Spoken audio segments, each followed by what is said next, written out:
ci insegna ad usare le erbe per curare, perché lei le conosce tutte e noi invece le raccontiamo quello che troviamo nelle case dei ricchi, le case che erano bene ordinate, quelle dove ci hanno trattate bene, e quelle che invece erano sporche e disordinate e dove ci hanno trattato male.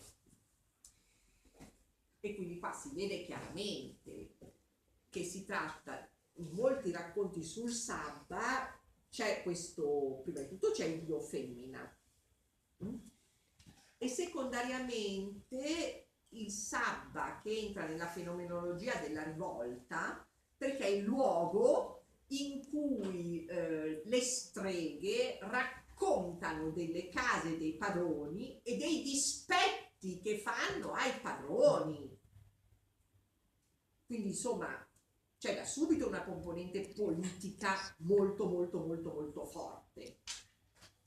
Chiaramente le due poveracce dicono: ma il diavolo non c'era. Sono accusate di stregoneria, bruciate e chiuse lì. Questi tentano di imporgli la figura del diavolo, ma il diavolo non c'era. Il diavolo, come noi ce lo figuriamo adesso, è un'invenzione tarda, perché il diavolo nell'ortodossia cattolica ed ebraica è come Dio, è senza corpo, è lontananza, per cui un essere immateriale che tu non puoi disegnare, che tu non puoi raffigurare. È chiaro che un diavolo di questo tipo alla nostra gente non faceva né caldo né freddo. Non solo, ma questa storia del dio femmina era inconcepibile, cioè questa non esisteva, non si poteva parlare di dio femmina, per cui viene letteralmente elaborata la figura del diavolo e del rapporto sessuale col diavolo. E quindi questi inquisitori, ovviamente sempre a suon di torture, impongono la confessione di questa figura maschile, perché la figura femminile non è neanche pronunciabile, cioè non si può neanche pensare che esista un dio femmina, e quindi deve essere un dio maschio che esercita il potere. E come? A livello sessuale, ovviamente, perché era l'unico modo che questi conoscevano. E quindi dicono che sto diavolo c'è. Chiaramente queste streghe, cioè per loro già era difficile capire quello che gli inquisitori le chiedevano loro, perché spesso avevano bisogno di un interprete, perché questi parlavano in italiano e in latino e questo in dialetto, quindi figuriamo. E quindi dicono: ma com'è il diavolo? Dopo varie ore di torture, queste capivano più o meno cosa fosse il diavolo. Sì. E che loro c'erano andate insieme al diavolo. E per cercare di far finire le torture dicevano: certo, sì. Però loro partivano da un presupposto, che se andavano insieme col diavolo, questa cosa doveva essere piacevole. Cioè, non per gli inquisitori, per loro il rapporto sessuale era esclusivamente violenza, e basta, e sopraffazione.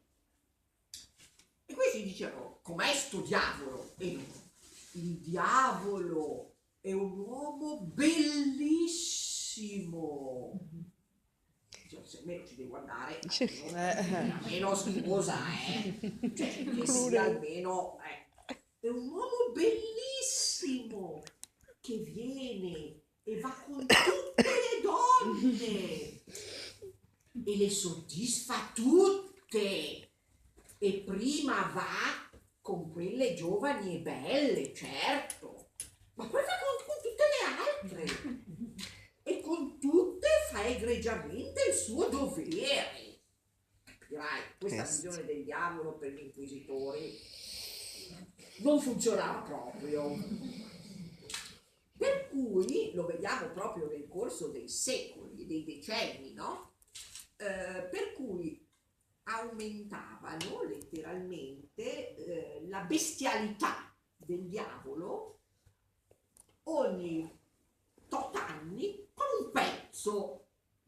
Per cui cominciano a dire che il diavolo, che era un essere semibestiale, aveva le zampe di caprone. E questo per loro era sempre bellissimo. Zampe di caprone o no, che aveva la coda, e queste della coda, che aveva le corna, cioè le corna capirai ce le hanno tutte, che ce le abbia lui, cioè proprio. Ad un certo punto affibbiarono al diavolo le ali di pipistrello, no? Ma ancora queste dicevano che era bellissimo farlo col diavolo, capirai, farlo volando sulle ali, una roba meravigliosa, no? Questi ovviamente impazzivano e giù tratti di corda, perché alla fine fecero diventare il diavolo un mostro. E io vi assicuro che se voi leggete i processi alle streghe, i film porno sono roba da educande, perché questi che erano pervertiti tutti repressi inventano delle cose che noi difficilmente, anche con la peggiore delle fantasie scatenate, potremmo inventare. Per cui c'è tutta una serie di descrizioni del membro del diavolo che era una roba fredda e squamosa che entrava dentro, poi quando era dentro le squame si aprivano e per uscire laceravano tutto, cioè una roba, cioè insomma cose da non dire. E chiaramente ad un certo punto queste dicevano di sì, perché è ovvio che dovevano in qualche modo. E al 1500 noi abbiamo lo scatenarsi della caccia alle streghe, fra l'altro sulla base di un falso, perché il Malleus Maleficarum, il martello delle streghe,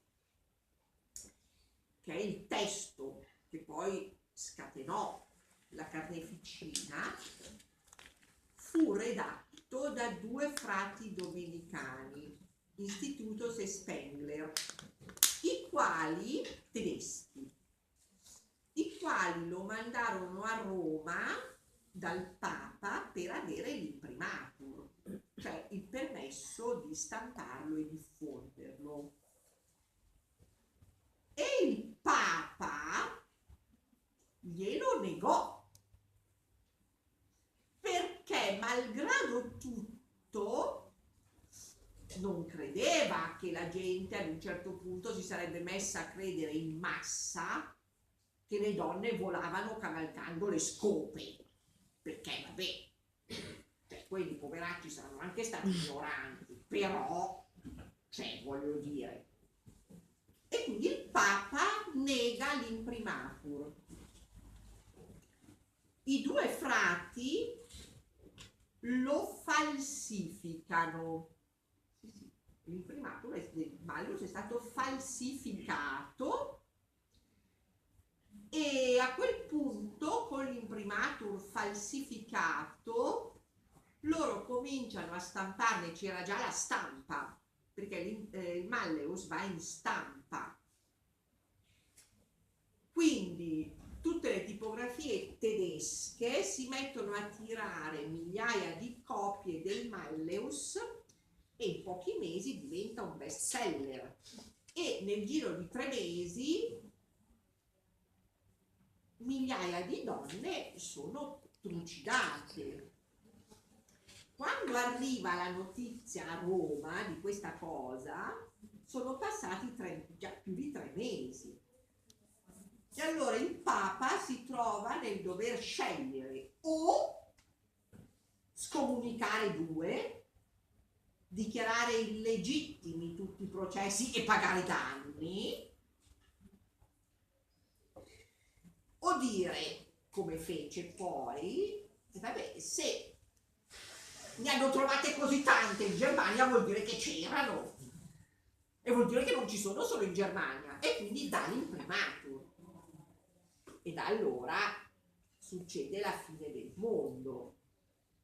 Fra l'altro i processi alle streghe hanno un precedente, perché nel 1300 la prima soluzione finale è contro i lebbrosi, per cui sono i lebbrosi, non sono le streghe, perché nel 1300 hanno ammazzato Giovanna d'Arco, l'hanno bruciata, hanno bruciato Margherita di Dolcino, hanno bruciato un'altra che tutto era fuorché strega, la Margherita Porete, che scrisse questo testo, Lo specchio delle anime semplici, che è certo, questa figurati. E anche lei, fra l'altro, scrisse questo testo, Lo specchio delle anime semplici, che è un testo eretico di rivolta, no?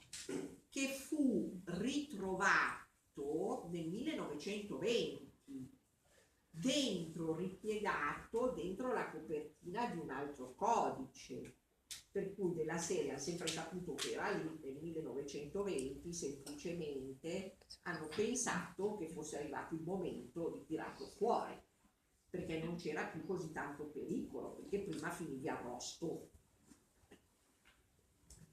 Per cui nel 1300 e adesso non mi ricordo più l'esatta data, se 1306 o qualcosa del genere, gli ebrei vengono accusati di voler avvelenare i pozzi. Quindi vedete, l'avvelenamento è un reato tipico di stregoneria, beneficium è avvelenamento,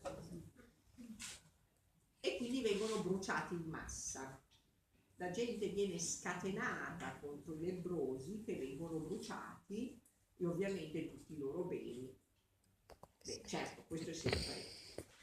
Dopo di loro vengono accusati gli ebrei, e c'è una cosa pazzesca, perché ci sono questi protocolli dei 7 savi di Sion,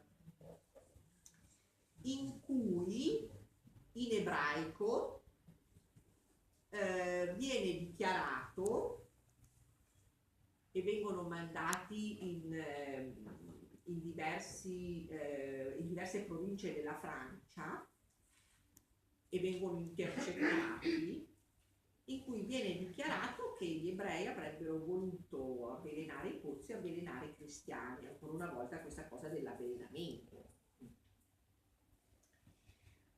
Noi ce li abbiamo, perché questi i documenti materiali sono stati conservati, e la cosa che ci fa capire che probabilmente questi disgraziati del servizio segreto francese, del re di Francia, ha obbligato qualche ebreo a scriverli materialmente, e che sono scritti in ebraico, tutti in ebraico, ma la data scritta in ebraico non è del calendario ebraico, del calendario cristiano, e non se ne sono neanche accorti, perché chiaramente i francesi l'ebraico non lo capivano.